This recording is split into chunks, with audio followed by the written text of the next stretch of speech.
So this week, this brunch with Brandon, what I'm excited to do is break down the new student loan forgiveness program. And for those who paid attention about a month or so ago when we did this last time, what I'm going to try and do is something a little different. So I'm going to try and keep this a little shorter today in hopes that I can kind of get you a little more information in a little more concise manner. But definitely let me know. I would love to hear if this is more helpful or if you prefer the more detailed version. And that way, as we do these moving forward, I'm assuming we may do one a month or so. I can try and make this as helpful to you as possible. So definitely let me know if you have more questions, if you prefer the longer format, or if this kind of shorter version is more helpful for you moving forward. So this Brunch with Brandon, again, what we're breaking down is the student loan forgiveness program. And for those who are not aware, this passed, I believe, August 24th. It is, something that was passed by the Biden administration. And to be fair, as we jump into this, there are still some questions as to the legality of this and whether or not it holds up. But as for now, it will become law. It will become a federal program, and so we wanted to make sure to break this down. Obviously, depending on what comes in the future, we'll be sure to keep you posted as well. But anyways, the gist of it and what we're going to break down today is number one, what the program actually offers. Number two, who benefits from the program. And number three, what are the impacts to you, to your family, to the economy as a whole. So to start off, the program is really designed to relieve federal loans. And basically, it will relieve up to $20,000 of federal Pell Grants and $10,000 for all other. Now, the key here is that the forgiveness amount only applies to the balance that you have remaining. So for those who maybe already paid off their student loans, unfortunately, there's not much recourse, or at least the way it stands right now. For those who maybe have $10,000 of loans left and qualify for 20, you don't get any credit for the difference. It would just be the total balance remaining, and that's that. On the flip side, for those who maybe have $30,000 of student loans, that would be the extent, right? So if you have $30,000 and you qualify for 20, you're still going to be on the hook for the remaining 10 in that example, okay? Now, as far as who qualifies, I think this is really important because there are some thresholds and a little bit of uncertainty still around this, but generally, individual households with income under $125,000 will qualify for the full relief. For married and head of household, so in other words, let's say household incomes, the threshold is $250,000 or less. Now, the reason I share the income thresholds and the uncertainty around this is because what is not clear yet is whether or not this is based on 2021 income or 2022 income. Now, as you might imagine, if they are going to base this on 2021 income, there may not be a whole lot you can do at this point. However, if it does turn out it's based on 2022 income, you may be able to explore some options to defer income or find ways, depending obviously on how you're paid and how compensation is structured or whatever the case may be. Maybe you can push off some of these payments in the last couple of months here to 2022 and maybe, just slip under the threshold there to qualify for some of these benefits. But again, keep in mind it is not exactly clear yet as to which year they're going to be using these income qualifications around, okay? Let's see here. There will be a form is what they're saying right now from the Department of Education website. So when the time comes, probably at the end of the year or so, that will be available.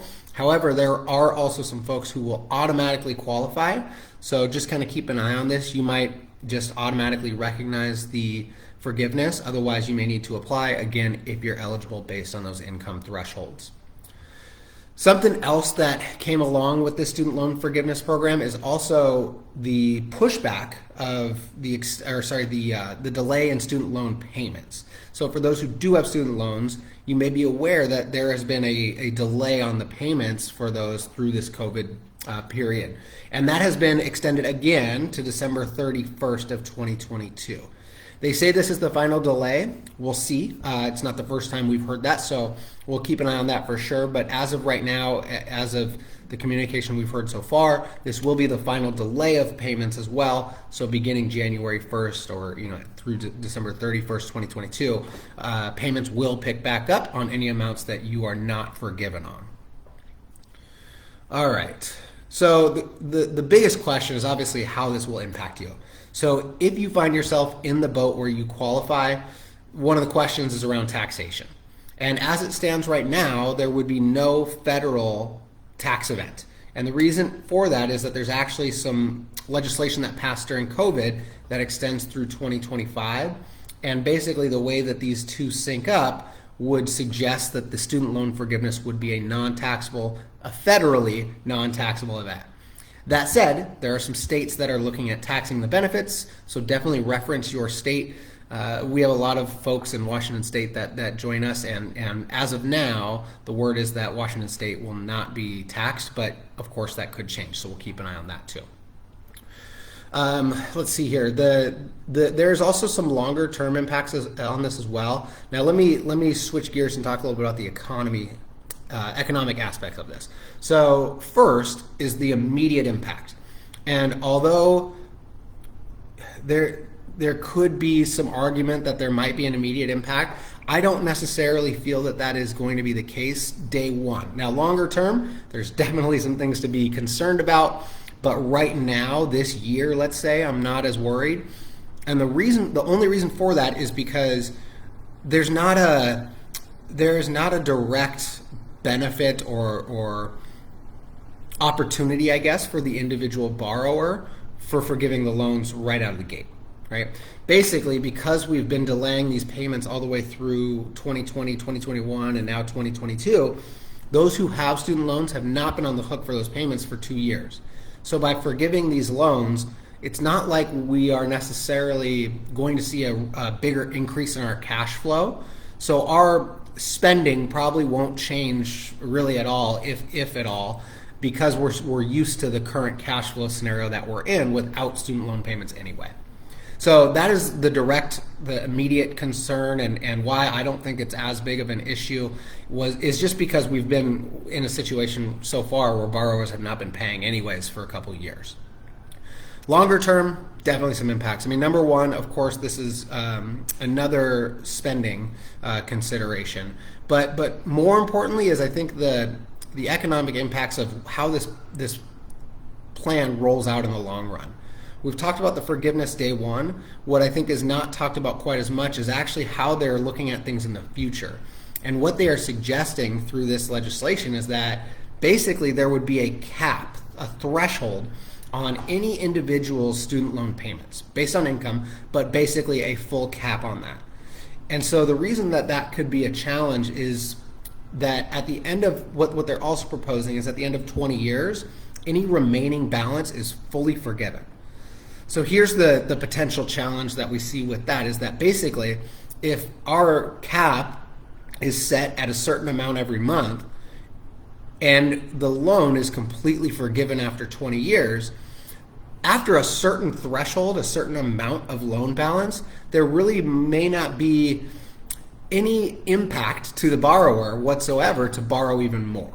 And so that's the potential that we're watching. Now, they may come out with some more clarity around this, so bear with me a little bit. But that's one of the challenges that we see there is that it could create some inefficiencies, to say the least. And certainly, what we do expect is that we've obviously been in a situation where inflation, as far as education and tuition, has been running extremely high. This may add a little fuel to that fire in the long run as well. So what I would suggest is, if you're going to receive the loan forgiveness, hopefully this is helpful to get an idea of what that looks like when you qualify, how you qualify, and where to apply. But also for those who have kids that they're looking at funding education for, or grandkids especially, you want to factor in some of these considerations into your funding strategies. If there is going to be some forgiveness in the future and possibly even more, question comes up, how do you want to fund that education? How much do you want to keep in 529s versus maybe more flexible vehicles that may allow you to bob and weave as you find out more? And again, especially if your kids are younger or grandkids, I think that's where this could be really impactful to kind of keep in mind as you build out your education funding strategies. So I will break there. I hope this has been helpful. Again, let me know if this, although it wasn't short, but this shorter version was better, or if you prefer a little more detail. And that way our next Brunch with Brandon, I can make sure to fine tune a little bit better and hopefully bring you exactly what you're looking for. Thanks so much for joining. Have a great Sunday afternoon. And if you're watching the Seahawks game, go Hawks.